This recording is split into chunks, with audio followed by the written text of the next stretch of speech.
कि find the area of triangle found by joining the mid point of the side of the triangle whose vertex है इतना इतना इतना and also find the area of the given triangle. ये question काफी important है, ये question काफी important है।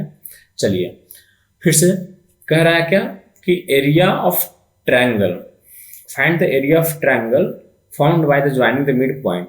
एक दिया हुआ है, ठीक है, उस ए बी सी इस तीनों साइड के मिड पॉइंट को ज्वाइन करने पे एक ट्रायंगल का फॉर्मेशन होगा, ठीक है।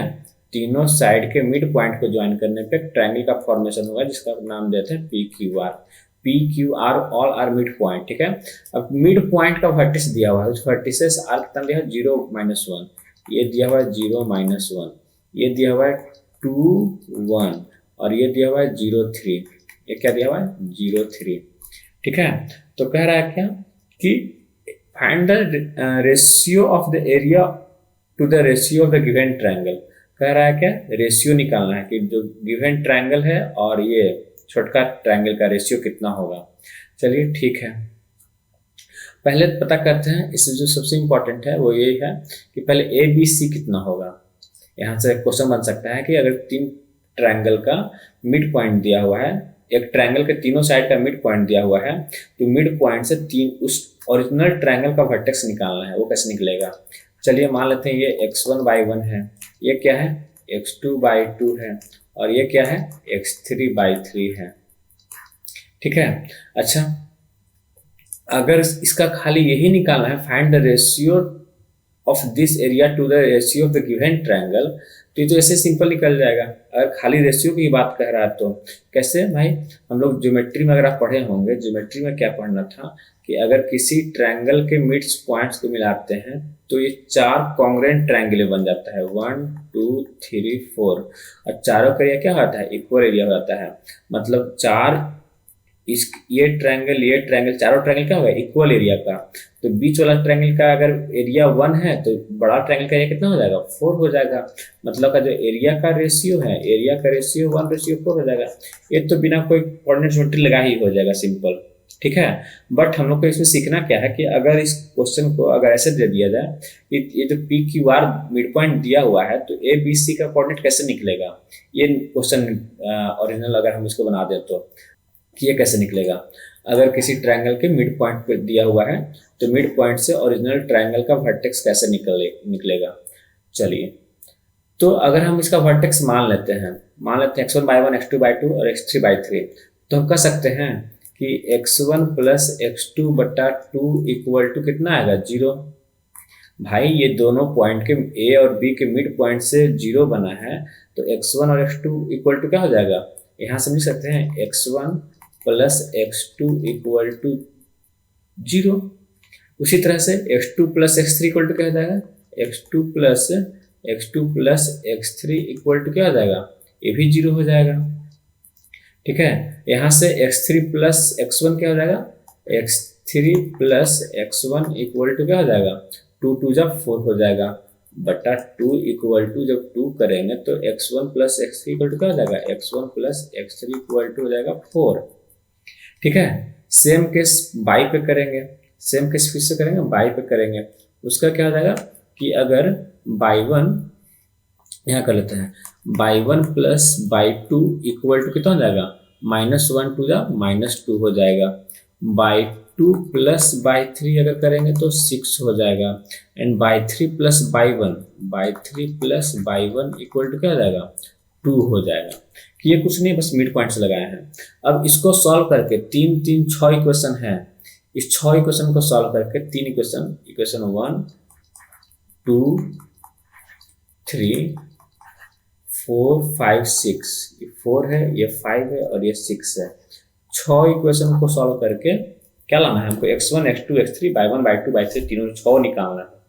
चलिए कैसे निकालते हैं। इसका जो ट्रिकी सॉल्यूशन है वो ये है कि पहले x1 x2 x3 निकालने के लिए इन तीनों को जोड़ दीजिए। अगर इक्वेशन नंबर 1 + 2 + 3 को अगर जोड़ें, RHS को जोड़ते हैं तो x1 2 बार आया है ना, x1 यहाँ 2x1 प्लस x2 2 बार आया है। अगर हम पेन चेंज कर लें तो एक x2 यहाँ आया है, एक x2 यहाँ आया है, तो प्लस का 2x2 प्लस, और इस तरह से x3 भी 2 बार आया है, 2x3 इक्वल टू कितना हो जाएगा, 0 + 0 + 4 कितना हो जाएगा 4।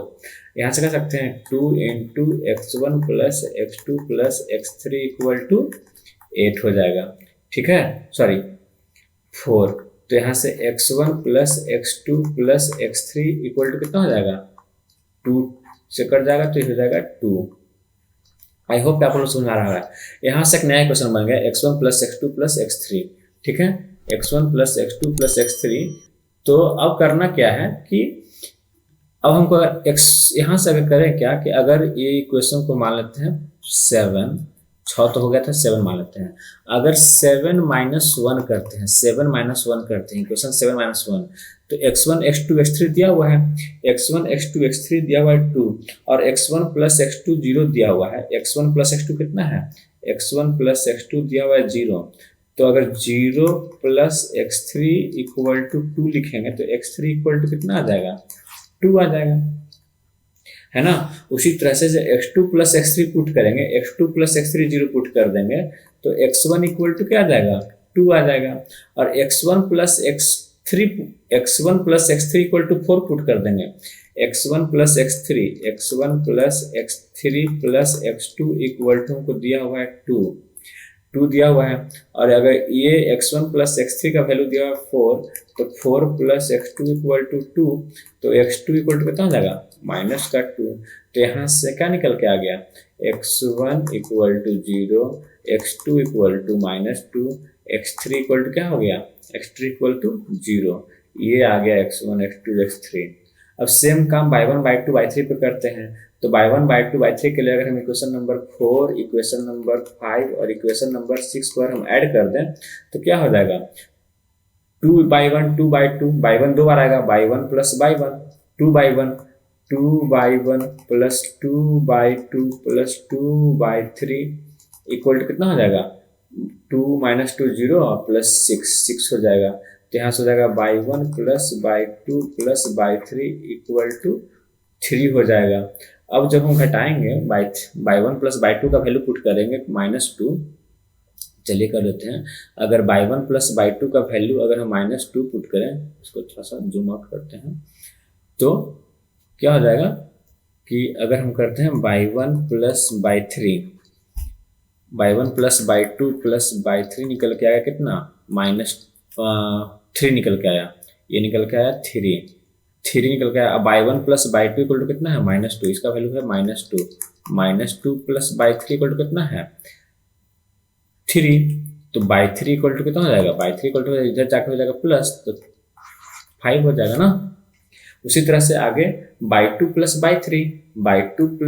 y3 कितना दिया हुआ है, y2 + y3 दिया हुआ है 6। जब y2 + y3 का वैल्यू यहाँ पुट करेंगे 6, तो y1 + 6 इक्वल टू कितना, 3। तो y1 इक्वल टू क्या हो जाएगा, 3 - 6, तो मतलब कि -3, y1 इक्वल टू हो जाएगा। y3 इक्वल टू 5 निकल के आ गया, y1 इक्वल टू -3 निकल के आ गया। और जब y1 y3 पुट करेंगे 2, तो y1 y3 पुट करेंगे 2, तो 2 + y2 इक्वल टू 3, तो y2 इक्वल टू क्या हो जाएगा, 1, ठीक है। तो यहाँ से मेरा क्या निकल के आ जाएगा, y1 इक्वल टू आ गया कितना, -3, y2 इक्वल टू आ गया 1 और y3 इक्वल टू आ गया 5।